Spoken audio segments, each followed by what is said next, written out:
Eu quero trazer para vocês, inclusive, um pouco dessa fala, né? O presidente hoje prometeu, nesse discurso dos 100 primeiros dias de governo, olhar para frente, mas aí ele não conseguiu,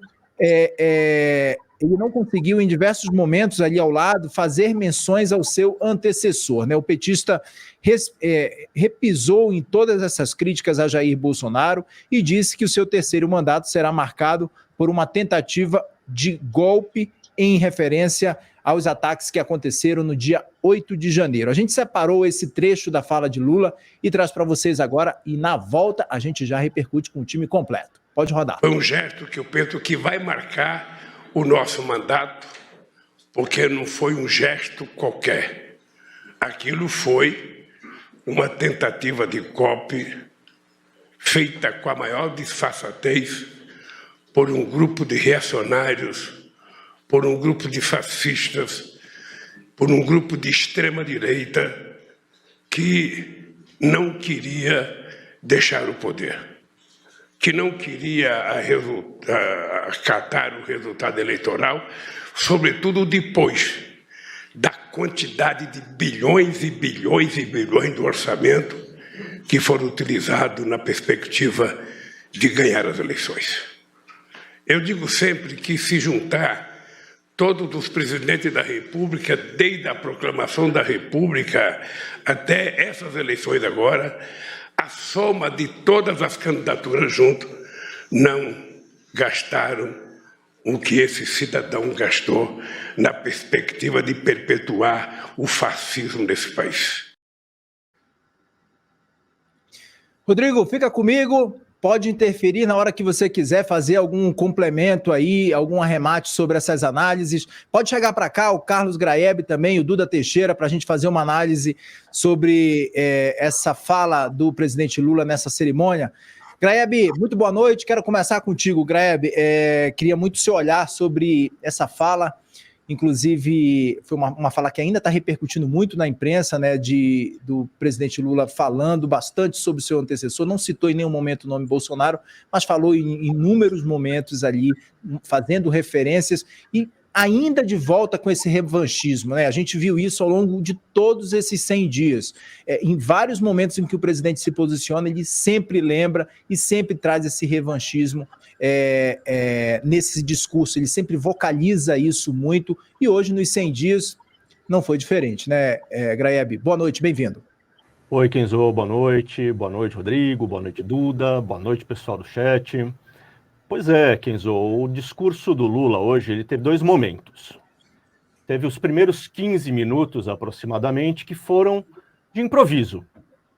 E depois teve um discurso que ele leu, que ocupou a maior parte do tempo da reunião. O discurso que ele leu tomou o cuidado de não tratar desses assuntos que dominaram os 100 dias até agora, né? Ele enfiou alguns cacos ali no meio, por exemplo, o caco contra a taxa de juros não estava escrito. Ele abriu um espacinho ali para enfiar essa mensagem de novo. Ele fez algumas intervenções de improviso, mas esse discurso gigante, sei lá, teve mais de 1 hora, estava escrito. E daí ele falou de tudo que ele pretende entregar, né? Foi um discurso voltado para o futuro. Digamos que foi a mensagem programada. A mensagem que saiu do coração do Lula, a mensagem que ele quis passar ali naquele momento, foi essa mensagem que está olhando para o retrovisor. Está ainda olhando para o governo passado, está ainda insistindo na comparação com o governo Bolsonaro, está ainda tratando de colocar o seu próprio mandato, né, sob essa luz de um mandato que precisa reconstruir tudo que foi desconstruído, um mandato que começou numa situação de crise. Não pronunciou, como você já observou, nenhuma vez o nome do ex-presidente Bolsonaro, né? O chamou de aquele cidadão e outros jeitos aí que o Lula tem achado para se referir ao Bolsonaro sem falar o nome dele. Então, assim, aquilo que está na mente do Lula, aquilo que está na mente do presidente do Brasil é o passado. Ele precisou de um roteiro para conseguir falar, de fato, de entregas. Porque o discurso que veio espontaneamente, que saiu ali do fundo da alma, foi esse discurso de revanche, de um certo ressentimento, né? Sejamos justos, lá mais para o fim ele falou que é preciso ser otimista, incentivou os seus ministros a pensarem que as coisas podem ser realizadas, que não que não dá para governar achando que tudo será impossível. Teve um pouco disso também na fala improvisada dos primeiros 15 minutos, né? Mas o fato é que o Lula não passa essa imagem.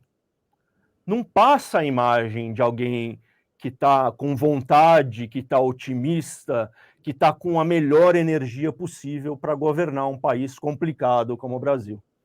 Então é isso.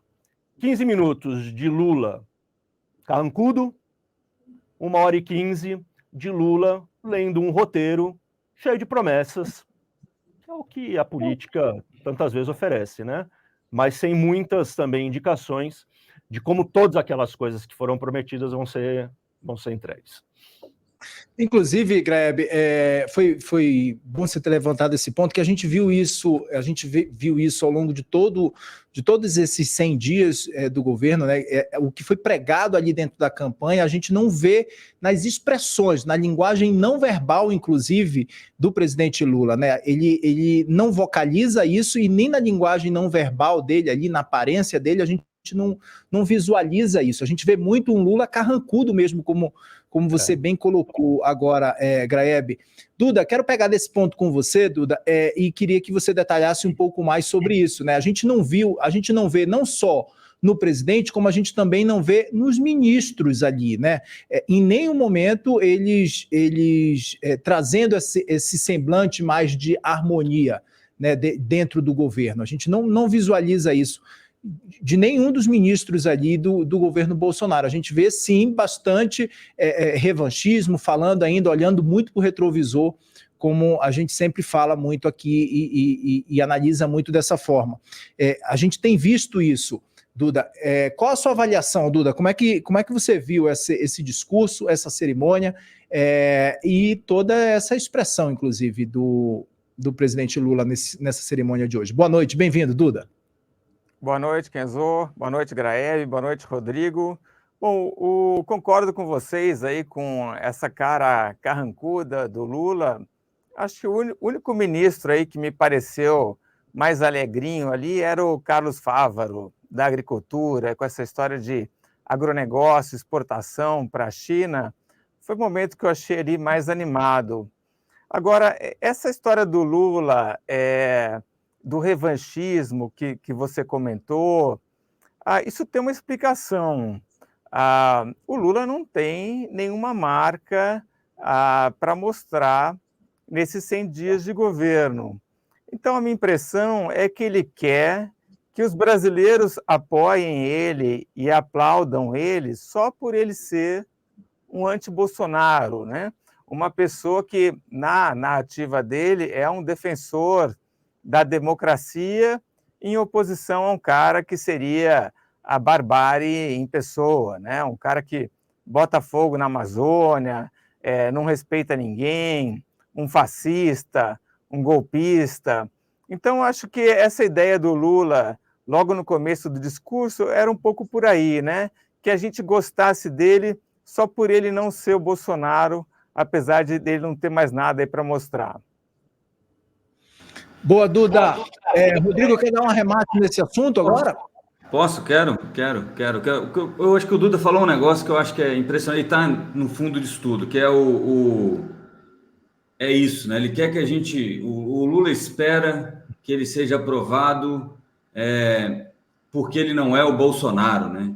E é por isso, né? O Graeb também mostrou isso, é por isso que ele fica olhando para o retrovisor, né? Porque o que será de Lula sem o Bolsonaro? Olha que coisa louca. Olha onde a gente se meteu, né?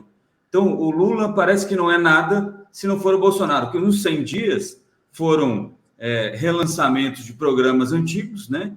Trocou o Auxílio Brasil por Bolsa Família, que foi o que o Bolsonaro fez lá atrás, trocou Bolsa Família por Auxílio Brasil. Você troca o nome, troca as cores, gasta um dinheiro com isso, né? Que a gente dá de ombro, né? Para esse gasto também. Gasta um dinheiro com esse negócio, você faz um rebranding, né? Como o pessoal gosta de falar no mundo corporativo, da gestão, mas você não apresenta absolutamente nada. O melhor que a gente teve, olha que coisa triste vocês me ouvirem falar isso, foi o PowerPoint do Haddad, até agora, que é horrível. Então, assim, é triste. E aí, mesmo você chegar, mas 100 dias é pouco tempo. Sim, mas é algum tempo para você, pelo menos, planejar o que você vai fazer. O que a gente tem não é nem isso, não tem nem planejamento daqui para frente.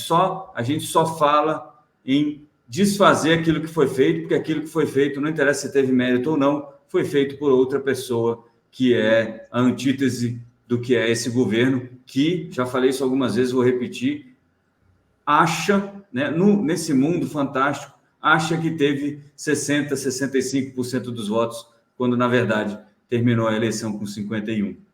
Então, falta um pouco de contato com a realidade quando o Lula está falando. Bem desse ponto que você está falando, é o gancho perfeito, inclusive, Rodrigo, para a gente chamar o próximo trecho da fala de Lula, que ele fala sobre a questão da vacinação, né, de que só vai entrar no Palácio do Planalto quem de fato estiver vacinado, exatamente para mostrar esse antagonismo ao governo passado. Vamos ver esse trecho da fala de Lula. Aliás, Nisa, eu depois quero conversar com você, porque eu vou tomar uma decisão, que nesse palácio não trabalhará ninguém que não tenha cartão de vacina nesse país. Porque isso vale inclusive para as audiências que eu vou dar. É exigir cartão de vacina para as pessoas aprenderem a, se não se respeitar, respeitar os outros. Porque a pessoa pode até querer ter o direito de ficar doente, mas ele não tem o direito de transmitir a sua doença para outra pessoa. E é por isso que a gente tem que ser duro. Eu vou tomar essa decisão de exigir, falando na frente da minha ministra da Saúde, que aqui nesse palácio só vai trabalhar e só vai entrar quem tiver cartão de vacina. Eu vou para a China segunda-feira. Quando terminar essa reunião aqui, eu vou ter que fazer exame de Covid. Faço aqui. Quando eu chegar lá, vou ter que fazer outra vez. Quando for encontrar com o Xi Jinping, tem que fazer outra vez. Olha, eles estão corretos. Eles estão corretos, eles têm 1,4 bilhão de chininhas. Eles têm que cuidar, sabe, desse, como nós temos que cuidar dos nossos.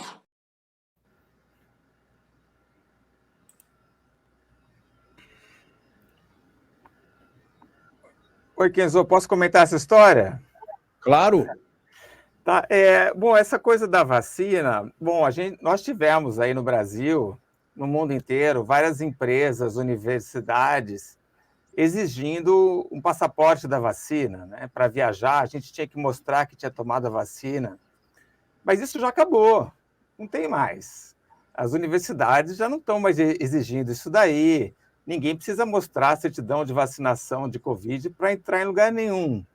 Então, mais um exemplo para mostrar que o Lula está vivendo no passado, né? Mas eu acho que tem uma outra coisa que isso também mostra. O Lula está um pouco inseguro em relação à saúde dele, né?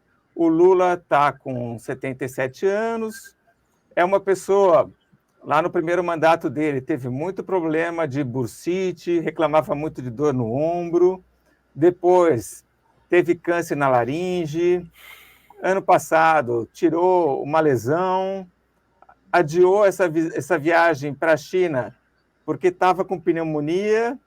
Então, acho que é um pouco isso. Eu acho que ele está querendo um pouco se proteger de medo aí, de ter um outro problema. E também um outro momento do discurso é interessante notar, uma análise mais psicológica aí, mas ele defende muito os médicos especialistas, né? Ele fala isso, que as pessoas precisam de médicos especialistas, que é um pouco diferente daquele discurso que o PT tinha no passado, que era valorizar mais o médico generalista, né? E aquele apelo do médico da família, do cubano e tal. Parece que o Lula mudou um pouco o discurso dele e eu acredito que isso tem a ver com essa insegurança que ele tem em relação à própria saúde. Sua avaliação, Carlos Graeb? Kenzo, eu acho que não faz sentido mesmo impor uma restrição desse tipo para entrar no palácio. Ele vai impor isso a chefe de governo, a diplomata, a pessoas que inclusive não são brasileiras, no momento em que não existe pandemia arrasadora como a gente teve 2, 3 anos atrás, me parece um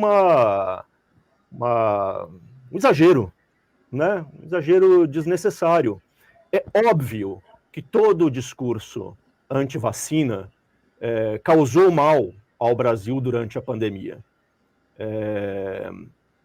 Muito provavelmente a gente teria tido uma taxa de mortalidade menor se não tivesse se espalhado como um vírus, né, ruim, essa ideia de que a vacina deveria até ser deixada de lado, né?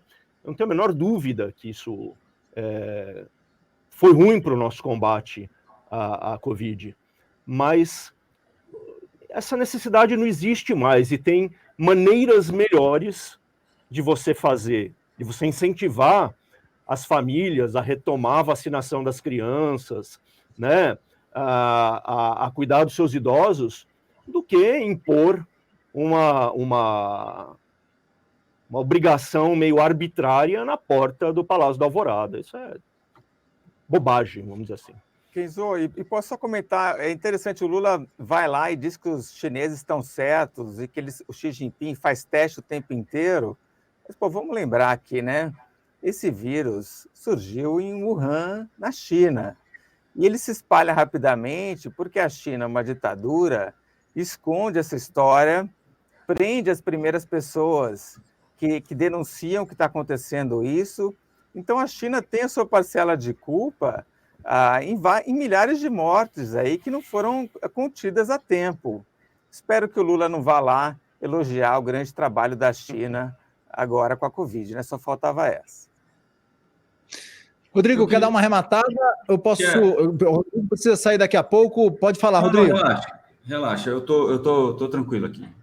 Já resolvi o que eu tinha que resolver. Vou até aproveitar, agora eu vou ficar. Agora eu vou ficar, né, Rodrigo? Agora eu quero ficar até o fim. Eu quero ver quem me tira. Aqui ninguém me tira. Rodrigo, o que é um chininha? O Lula fala chininha, não sei o que é isso. Era isso que eu ia falar, rapaz. É exatamente isso que eu ia falar. Rapaz, a gente não pode deixar passar o Lula falar que tem 1 bilhão e 400 milhões de chininhas. Que é isso, gente?